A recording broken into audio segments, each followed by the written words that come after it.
untuk dalam rangka pada sore ini kami akan mengklarifikasi terkait dengan kegaduhan ya, terkait dengan kegaduhan yang terjadi kemarin di salah satu televisi swasta, di mana kami, yaitu saya pribadi bersama tim hukum dan juga teman-teman artis di sini diundang ya untuk menghadiri dialog tentang persidangan Nikita Mirzani.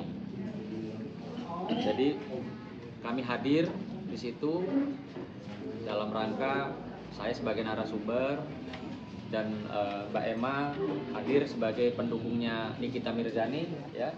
Terus Mbak Barbie Kumalasari hadir sebagai lawyer atau praktisi hukum yang tidak memihak kepada siapapun, dan juga ada satu artis juga yang dari kubunya DRG, yaitu Ayu Aulia ya. Nah, jadi pada saat awal mau dimulainya acara debat tersebut ya, saya pribadi sudah merasakan adanya perbuatan yang tidak menyenangkan, atau kami anggap, atau saya pribadi menganggap sesuatu yang tidak pantas saya terima ya, tidak pantas saya terima, yang dimana pengacara dari DRG yang berinisial J itu menghampiri saya ya, tidak sebagai mana mestinya orang menghampiri seseorang untuk bersalaman ya. Jadi perlu diketahui asal mulanya memang itu sebelum kejadian ribut-ribut itu sudah terjadi gitu ya.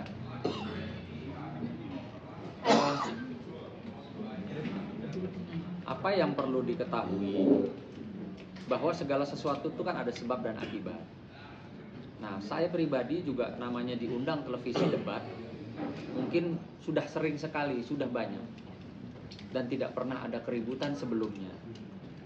Karena buat saya ketika kita duduk untuk berdebat ya, pastilah itu kita berdebat secara hukum, baik itu opini maupun pembelaan terhadap klien kita.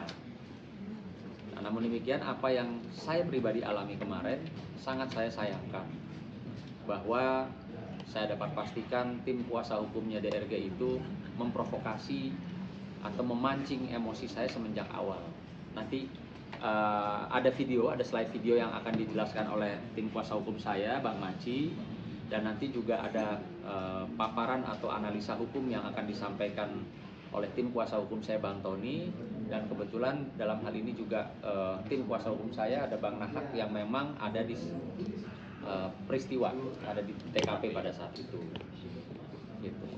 Jadi saya sangat menyayangkan insiden ini terjadi.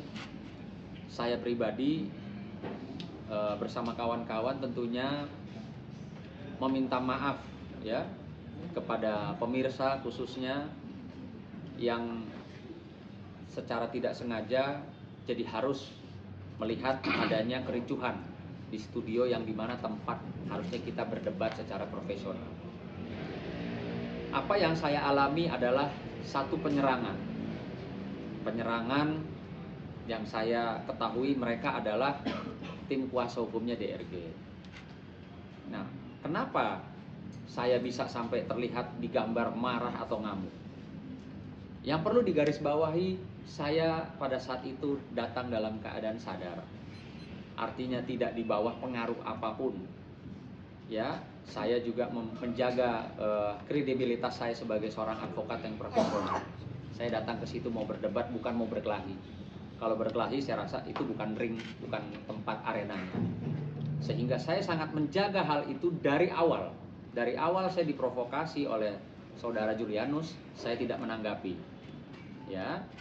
Tapi setelah selesai acara debat tersebut, ketika saya mendatangi saudara Julianus itu, saya hanya bertanya, ada masalah apa sama gue? 2 kali saya bertanya, ada masalah apa sama gue? Lalu kelompoknya mereka, tim kuasa hukumnya DRG yang dalam hal ini sudah kami laporkan, itu mendatangi saya dan langsung mendorong saya. Padahal nanti kita bisa lihat jelas tidak ada gerakan saya untuk melakukan apapun terhadap si Julianus. Tidak ada. Saya dapat pastikan dan saya bisa buktikan. Artinya saya datang cuma mau bertanya. Saya mau bertanya unek-unek saya, kenapa lu dari awal sebelum acara mulai lu datengin gue, lu bersalaman ya dengan tidak seperti layaknya orang bersalaman. Dia ambil tangan saya, dia salaman, lalu dia pukul dada dan bahu sebelah kanan saya dengan posisi kepala dia buang muka. Perlu diketahui itu bentuk apa ya? Kalau menurut saya bentuk kayak seperti intimidasi atau mau menunjukkan kehebatan kalau buat saya. Namun demikian saya juga dapat pastikan kayaknya nggak ada orang bersalaman seperti itu kalau memang dengan itikat baik. Ya, nanti bisa terlihat lah. Karena orang kalau bersalaman itikat baik tidak seperti itu. Jadi saya sudah merasa dari awal emosi saya dipancing. Ya. Nah, adapun akhirnya saya mendatangi dia untuk menanyakan, ada masalah apa lo sama gua? 2 kali saya tanyakan, tiba-tiba rekannya dia, si terlapor mendorong saya. Jelas nanti tergambar, saya terdorong. Lalu begitu saya mau maju, mau menanyakan, kamu kenapa dorong saya? Ada nanti terdengar. Dia langsung mengepalkan tinjunya. Gitu loh. Seolah-olah akan melayangkan tinjunya kepada saya. Itu juga nanti jelas kita bisa lihat videonya. Setelah itu, saya sebagai seorang laki-laki yang dalam rangka bela diri, saya penasaran, saya kejar. Saya mengejar dalam rangka, saya bertanya, saya teriak, kenapa Bapak mau pukul saya? Kenapa Anda mau pukul saya? Pada saat saya melakukan upaya itu, ya terjadilah kerumunan. Kerumunan yang saya tidak tahu, saya tidak kenal orang karena saya hanya fokus sama orang yang tadi mendorong saya dan mau pukul saya. Saya fokus sama Bapak itu. Bapak kenapa mau pukul saya? Kenapa Anda mau pukul saya? Kenapa Anda dorong saya? Kericuan terjadi. Ya, tiba-tiba masuk tanpa saya lihat dari depan ya. Artinya saya menganggap ini satu pukulan yang dicuri atau colongan bahasa gaulnya. Saya dicolong. Ya. Di sebelah pipi kiri saya. Ketika saya sadar saya dipukul lalu saya lihat orangnya tangannya baru narik, disitulah saya tambah marah gitu loh ya. Saya rasa wajar lah, manusiawi kalau pada saat itu saya marah. Saya marah didorong mau dipukul, nggak lama saya malah kena pukul.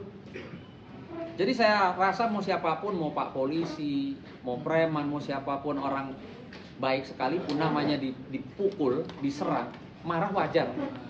Nah itulah yang tergambar amarah saya pada saat itu. Saya akui, saya memang marah. Saya tidak senang diperlakukan kayak gitu. Maka bentuk saya juga lagi-lagi karena saya sangat sadar ada CCTV, ada kamera, video. Tidak mungkin saya melakukan balasan. Balasan dalam arti kata membela diri dengan balas memukul.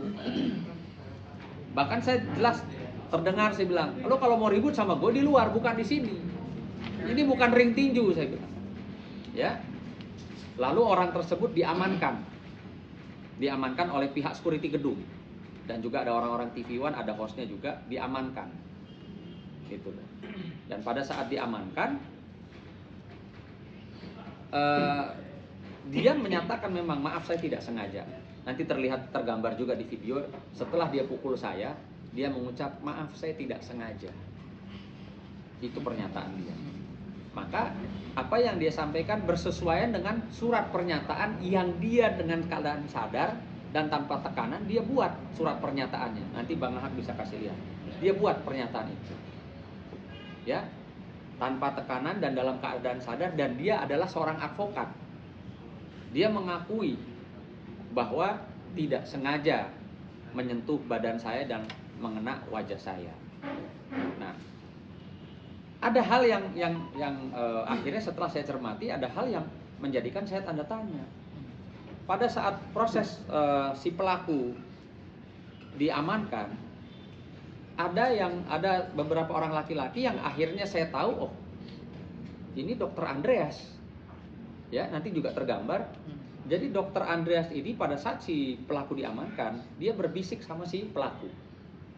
Entah dia bisikin apa, nggak lama si pelaku mengeluarkan HP, memberikan HP-nya kepada si dokter Andreas. Untungnya rekaman itu sangat jelas.